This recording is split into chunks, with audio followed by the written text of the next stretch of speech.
There is one thing that drives me absolutely crazy with the debt snowball and debt avalanche method that nobody's talking about. I want to hear if you've noticed this too, what you think.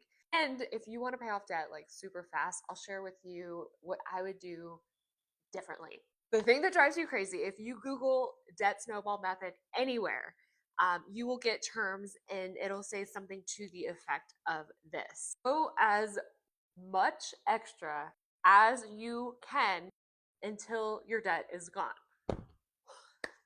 Okay, this lacks specific terms. Goal setting 101, you want something to be specific, measurable, timely.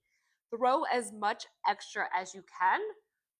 What does that mean? Is it like $50 extra, 100 extra, 200 extra? Like, where's our starting point, right? And then do this until it's gone. Like, hello, we need to have a deadline here. We ain't getting any younger.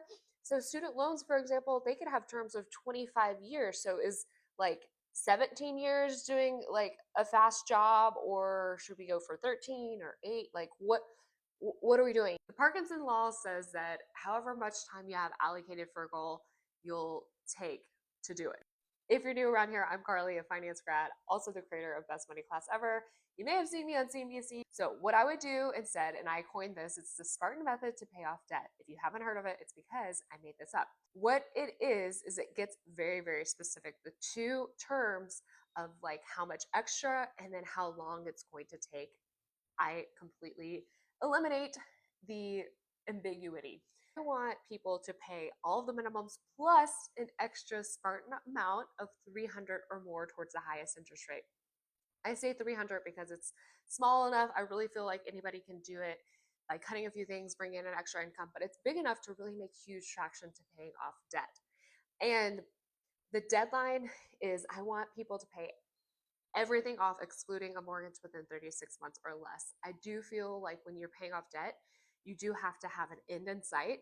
And it's going to be hard. You're going to have to either cut your expenses, bring in an extra income, make some changes. You're going to sacrifice. So it's so much easier if you know, okay, this is going to be done at this exact time. So for some people, doing 300 extra will do the trick.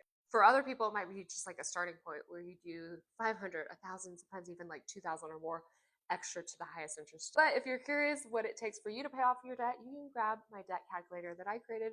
It is in the caption below. Let me know. What do you think? Do you like those terms of like pay as much extra until it's gone? Like something in me is just like, it drives me crazy. Let me know if you agree. I would love to hear from you in the comments below.